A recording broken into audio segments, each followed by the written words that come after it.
Ok.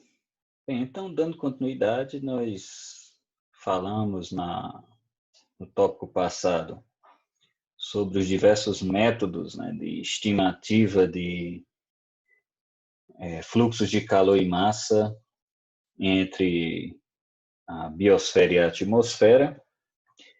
Essa fotografia inicial é a fotografia de uma torre micrometeorológica instalada na região de floresta amazônica, né? Nessa torre você tem medição de fluxos em diferentes níveis, diferentes tipos de medições também, não só de fluxos de calor e massa, mas também temperatura, velocidade do vento, umidade, precipitação, radiação, separadamente. E, baseado nessas informações, que os estudiosos têm indicações de como diferentes ecossistemas, diferentes regiões do globo, em termos de interação biosfera-atmosfera, se comportam. Aqui nós temos os sensores que são mais relacionados à velocidade vertical do vento e essas trocas de calor e massa. E aqui nós temos uma plataforma que nós instalamos na Caatinga, né, em Serra Negra do Norte, aqui no estado do Rio Grande do Norte. Nós temos aqui medições de radiação, né, tanto incidente como radiação refletida e emitida pela superfície terrestre. Nós temos temperatura e umidade medida aqui, nós temos as placas de painéis solares, né, os painéis solares para alimentar o sistema. Esses fios que descem aqui na torre, eles vão para o solo, né, eles vão para as medições de fluxo de calor no solo e temperatura dos solos. E aqui nós temos as informações dos medidores, né, dos analisadores, dos sensores para medição de... Veja que aqui tem 3 conexões, né, vocês não conseguem ver as 3, mas tem 2 aqui, uma por trás, que vão nos dar informações sobre o movimento tridimensional do vento. Desculpa. E aqui no meio, né, nós temos o analisador, né, desculpa novamente, o analisador de gases, tanto vapor de água como dióxido de carbono. E aqui uma visão mais distante da torre, mostrando a região de Caatinga, né, Caatinga preservada, em que a gente fez esse experimento. Nós temos alguns artigos publicados com esses dados, né, pode ser disponibilizado para vocês fazerem a leitura.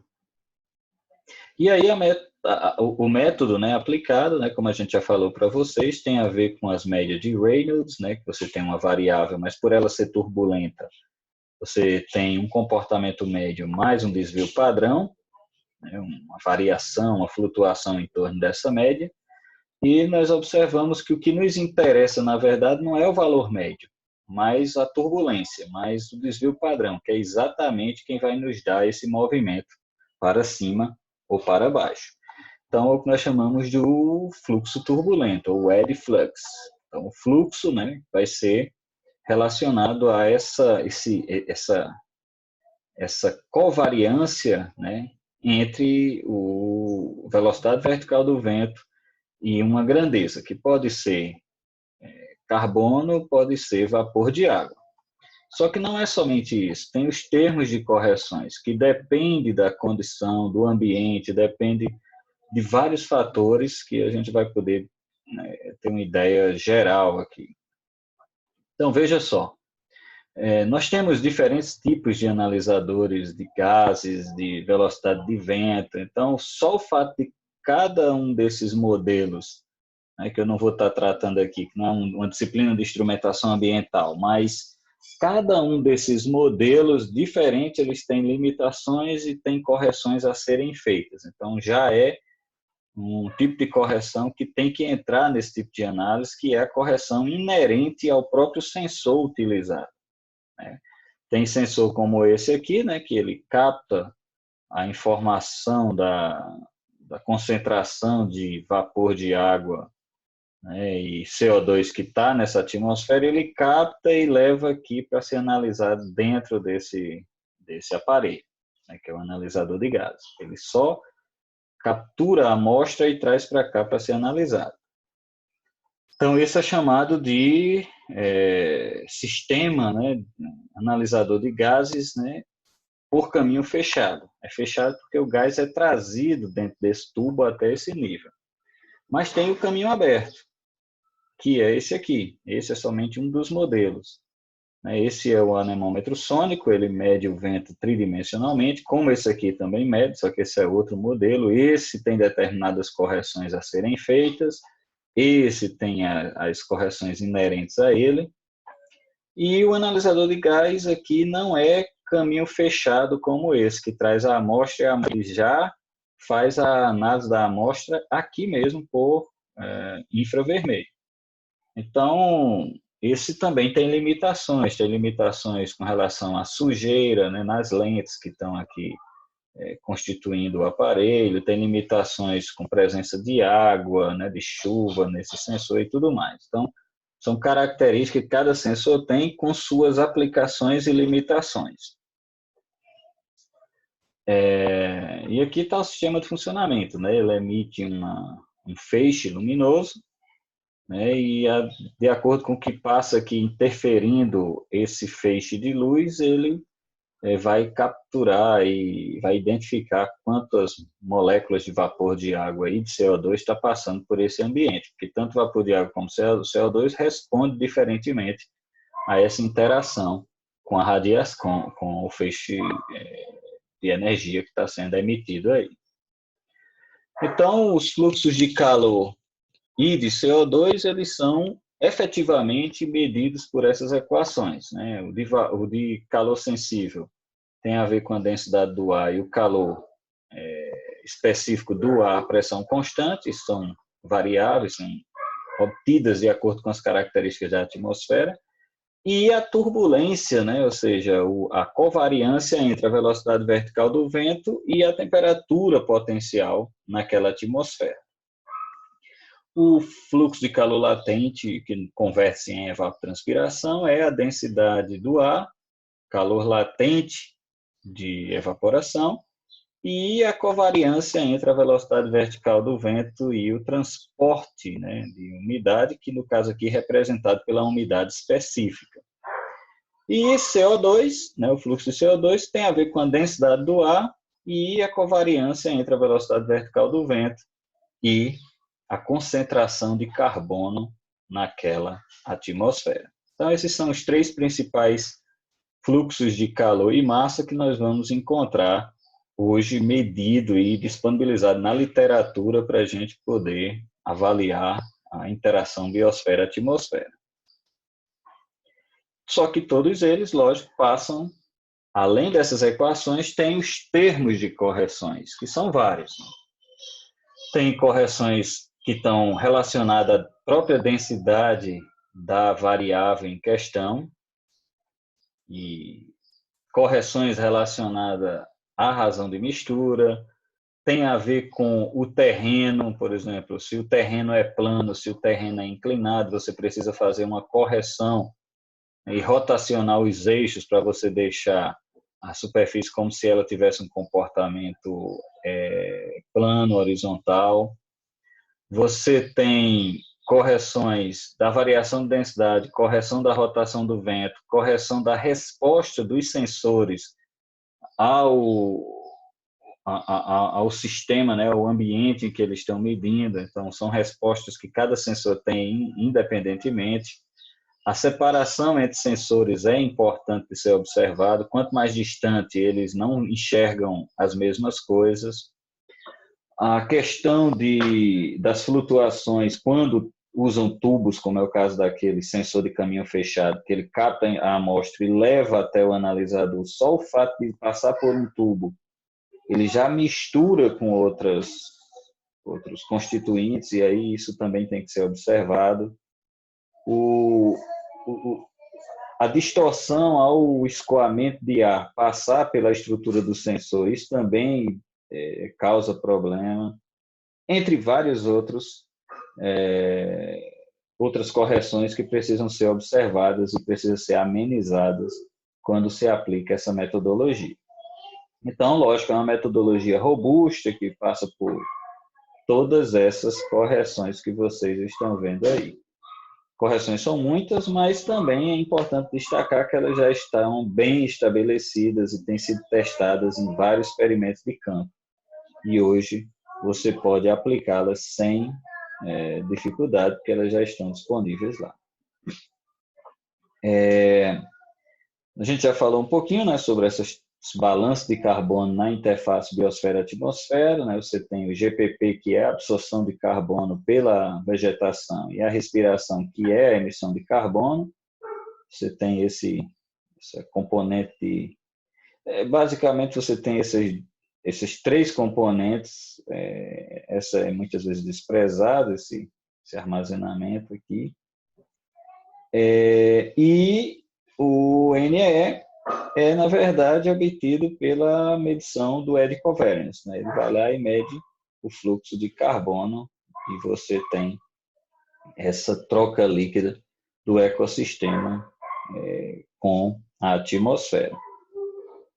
Então, esse fluxo que é medido pela técnica, né, pelos sensores lá que a gente viu nas estações, e tem o armazenamento de CO2 que acontece também dentro da copa da vegetação. Quando é uma vegetação muito grande, né, muito alta, você pode ter esse armazenamento de carbono aí dentro, aprisionado na copa, que pode contabilizar lá nessas trocas. Mas não é fácil obter essa informação. Então, muitas vezes é desprezado, e quando é vegetação de baixo porte, como o caso da caatinga, esse storage ele é desprezível, né? Ele é desprezado porque ele é muito pequeno. Então, a gente tem a relação direta do NEE, medido pelas torres de fluxo. E aqui é aquele comportamento que vocês já viram, né? Durante a noite, você tem emissão de carbono para a atmosfera, durante o dia você tem a absorção de carbono. Então, você tem, em termos médios, esse comportamento.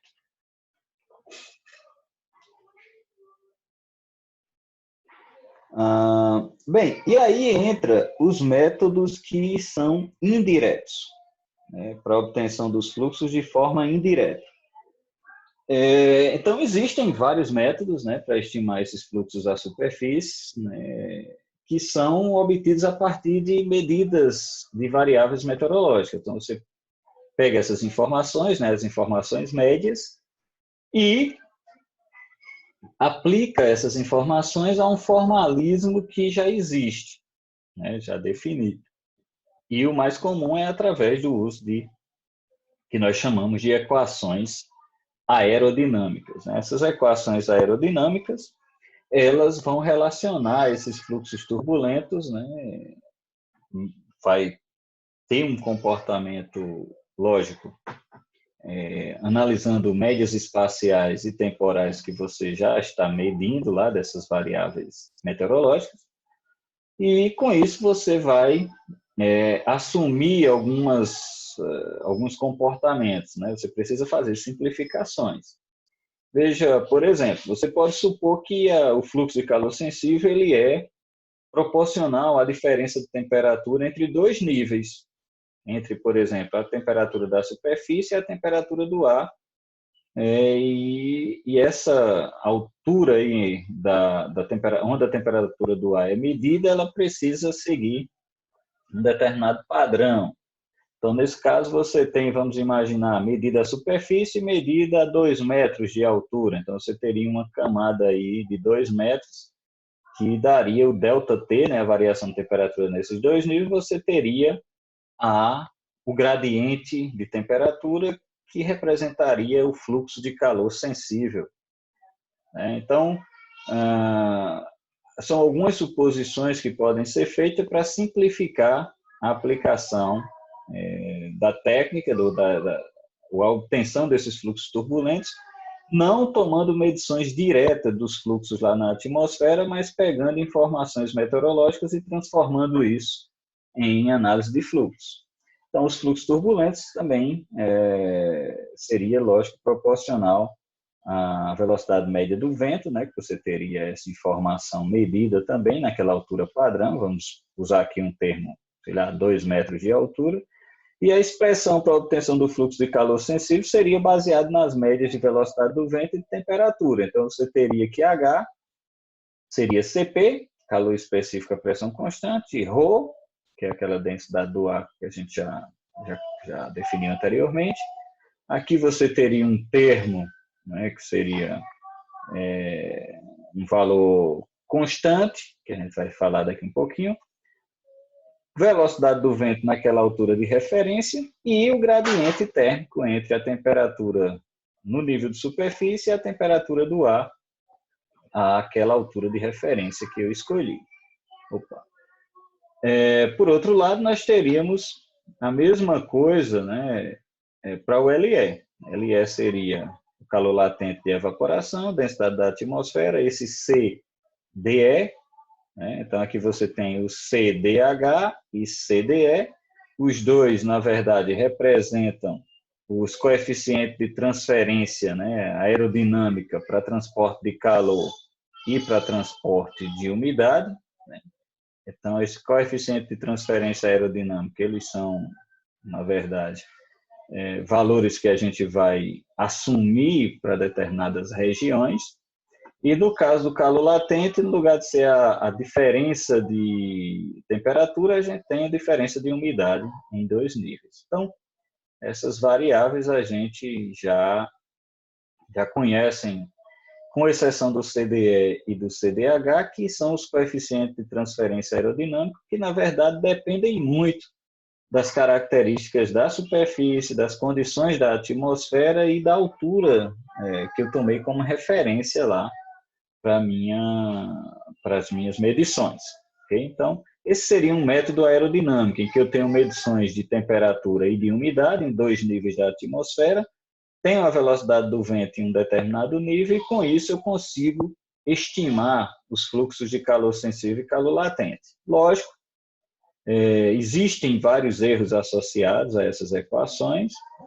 Elas não são medições diretas, são medições indiretas desses fluxos. E hoje em dia quase não é tão utilizado, porque já existem os métodos diretos, que são mais precisos, pelo menos se assume que são mais precisos, e que tem sido amplamente difundido na comunidade científica. Então, os métodos aerodinâmicos, o método aerodinâmico em questão, ele nos traz essas duas equações para a obtenção de H e de LE. Ou seja, H e LE aqui ele seria função de variáveis meteorológicas como velocidade do vento, temperatura do ar e do solo, no caso, e umidade específica em 2 níveis também. Okay? Então, vamos pensar aqui, em circunstâncias normais, esses valores desses coeficientes de transferência de calor e umidade poderiam ser considerados iguais, né? Tipo, você está observando o mesmo lugar, então a forma de transferência dos dois seguem o padrão do comportamento daquele local específico, então você pode considerar que são iguais. E os valores típicos deles para a condição de instabilidade, né, quando a atmosfera está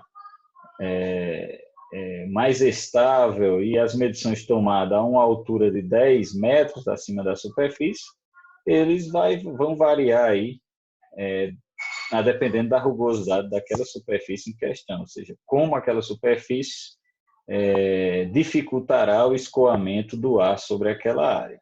Então, isso depende, né? Aqui tem somente um exemplo, né? Se a velocidade do vento a um nível de 10 metros de altura é 5 metros por segundo, o CD, né, tanto de H como de E, ou seja, o coeficiente de transferência de calor e de umidade sendo iguais, ele seria, nesse caso, 3 vezes 10 a menos 3. Né?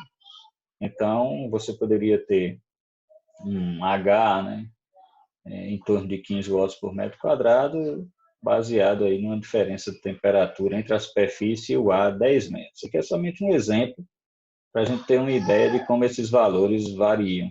Então, isso aqui não é o foco para vocês, né? A gente não está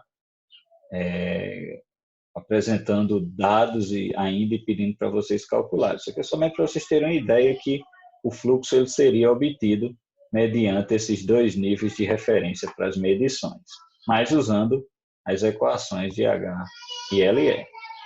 E agora sim, vamos imaginar o seguinte: nós temos o dia 12/9 de 2017, a estação meteorológica da UFC já estava funcionando, ela registrou algumas medidas, e as variáveis meteorológicas registradas lá foi a temperatura do ar 10 metros, era 26,5 graus, a umidade relativa 70,4%, o vento naquele nível 3,7 metros por segundo, a radiação solar incidente 21,7 megajoule metro quadrado dia, a temperatura da superfície 27 graus Celsius e o fluxo de calor no solo nesse dia de 17 megajoule metro quadrado dia, ou seja, você tinha um fluxo aproximadamente igual a zero, que pode ser desprezado. E aí, se você considerar que o albedo da superfície é 21%, 0,21%, a emissividade da superfície é 85%, 0,85%, com uma emissividade atmosférica de 0,7%, tendo como coeficiente de transferência de vapor e de calor 3 vezes 10 a menos 3, eu peço que você me determine o saldo de radiação à superfície, o fluxo de calor latente à superfície usando esse método aerodinâmico, o fluxo de calor sensível à superfície usando o método aerodinâmico também. Ok? Então, esse é um exercício para vocês fazerem em casa, né? Para exercitar como seria a obtenção desses fluxos se eu tenho dados de uma estação meteorológica. Ok?